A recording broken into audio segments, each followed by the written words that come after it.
Well, good morning. I am honored to be able to lead us this morning in a missions moment and to tell you a little bit about one of the many things that we have going on in our missions and advocacy ministries.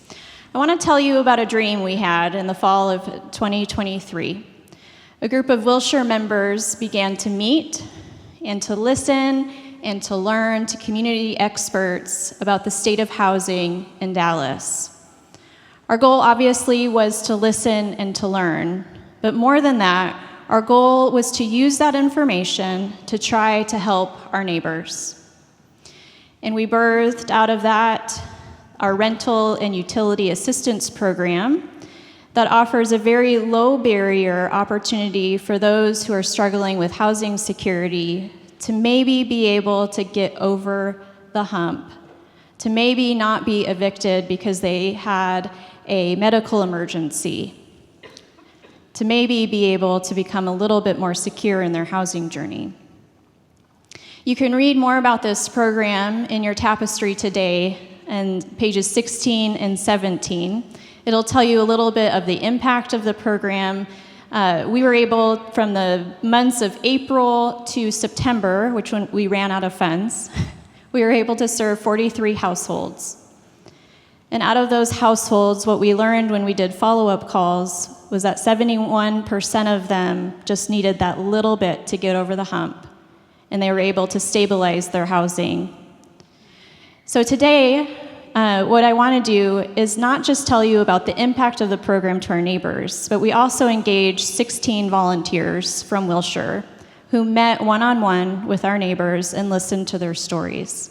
So I want to invite Cindy Estee and Micki up here this morning to share a little bit of their story as a volunteer. Micki, as Cindy makes her way, I want to ask you, what impact did this have on you as a volunteer? As a volunteer, I felt like this program had to have been so well thought, researched, the wisdom of the cohort who looked into how money could go right to the person who needed it without, like you said, barriers. I'm amazed and proud to be called a Wilshire member because these members did their homework and then had a wonderful staff response with Heather and Lori and Abby organize and train us so that as a volunteer, I felt like I had everything I needed to look at someone who was asking for help and be the person to assist them through the steps to get there. And so that was wonderful. I feel like it was well done. Cindy, what about you? What impact did this make on you? Cindy served, let me just share this. She would never tell you this, but Cindy served as our volunteer coordinator, which means she received all of the emails from our neighbors that needed assistance, and then she was able to send them the short application that we had put together and coordinate a volunteer to meet with each neighbor. It was a lot of work, and Cindy did it so well with so much humility and grace. And so she really got to interface with a lot of the 43 households that we served. And so, Cindy, tell us from your perspective, what impact did this program have on you? Well, I'm a 73-year-old woman, and I thought that I was pretty much formed. You know, I am who I am. And I'm here to tell you that this program knocked my socks off and changed me forever. Timothy did a sermon, I think it was about last January, about getting in the water with Jesus. And I felt like that's what we were doing. Just the way it began, after we did the housing study, frankly, when I looked at the complexity and the magnitude of the affordable housing situation, I was stymied, but not Heather. Heather looked at it with clear eyes and she said, let's identify the piece of it that we can do well. And that's how the program began. So that we were able to identify a particular population, people that were teetering on the edge of eviction, and try to help them stay housed.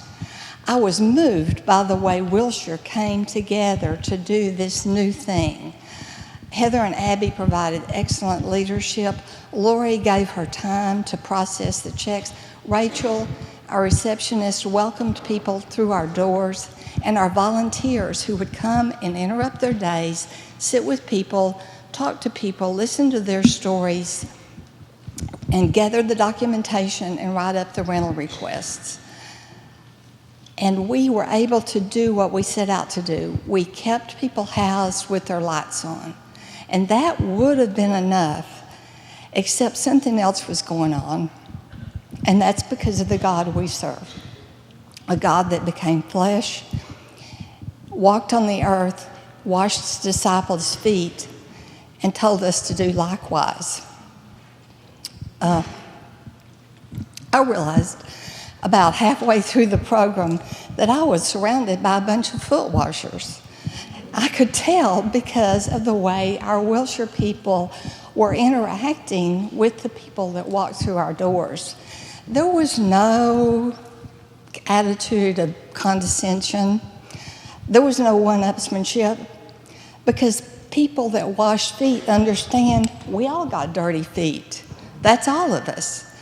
The other thing is, feet washers hear the voice of the risen one who calls us to be with one another in a way that is close and intimate and vulnerable. And when we do that, and we sit with another person and say, "Here I am," he's there too. The risen one is in the room too. And the deed becomes a prayer. And the life of the prayer runs through our veins and runs through the veins of this church like a river. Well, Tim, I don't know if you need to preach this morning. Should we go home? Yeah. I'm kidding, but Micki or Cindy, do you have a quote, or how do you feel like it was impactful for the neighbors to be able to come to a church with open doors and hands, and to be able to request the help that they needed and to receive that? What kind of impact do you think that had? Well, it's hard to imagine, really, the impact. But I did see and hear with follow-up calls, at least through the few that I got to do, how grateful, fully grateful they were. And the idea that these brave neighbors took the courage to tell us their situation, to me, took a lot more than it did for me to volunteer. And so I was touched by that and moved by what Wilshire could do for these people. And I hope you all feel proud of what the cohort's done. So, yeah.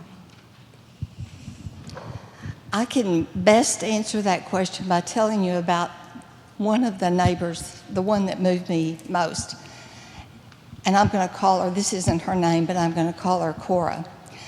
I remember where I was standing in the church office when she walked in. It was raining that day, and she came in, she was soaked. She was a tall, tough-looking woman, and I thought the water on her face was rain, but I was wrong. We sat down, and she started telling me her story, and like many of our neighbors, she was making it work, paycheck to paycheck. She had 3 sons. One morning, she went to wake up her children, and the middle son didn't wake up. The grief of that was overwhelming. It was raw, it was unexpected, he was too young. And Cora said that she tried to hold it together for her other 2 children, but some mornings she couldn't get out of bed. And as a result, she missed a lot of work. And as a result of that, she missed a rental payment. And then come the penalties accumulated. By the time Cora got to us, she had stabilized enough to where she was able to go back to work part-time. But that wasn't enough to make up the gap that had erupted during the worst period of her grief. So when she came, she was in tears because she felt like a failure, that she had let her other 2 children down. Can you imagine? Anyway, we were able to help with that situation and provide the rental assistance, and then Heather provided some excellent resources and help for her with her grief. And we tried to help her understand that she wasn't a failure. She was a remarkable person because she was able to walk upright on 2 feet after what had happened to her. In terms of impact, long-term impact, I don't know. The last time I talked to Cora, she told me that she was doing okay. She was making it. But this is the thing. Even if she wasn't, I would do this again every day of the week and twice on Sunday, because we were able to provide respite in a moment of acute pain. This is the other thing. When we were talking that first day, I asked Cora, I said, "Do you want to pray?" And she said, "Yes." And I immediately regretted it because she wanted me to say the prayer. And it was too much. It was too hard. I had no words. I didn't know what to say.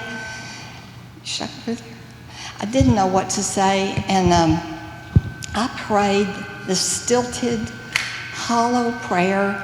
It's the most pathetic prayer you could ever imagine. But it didn't matter. See,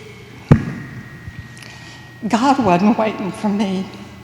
He was already there. He had been there the whole time. Thank you. Thank you both. You have an opportunity to be involved in this program right now. We're actually doing gifts for families that we assisted through the program, and they're on the Christmas tree, our giving tree out in James Gallery. So if you haven't grabbed a tag and you want to participate, that would be one way. We're also going to host a new volunteer training in January. So if this stirred your heart a little bit and you'd like to be involved, we'd love to have you. You can find more information in your tapestry. Church happens here, in this building, in this space, in the front office, and church happens out there. Thank you for being a church that allows us to dream. Amen.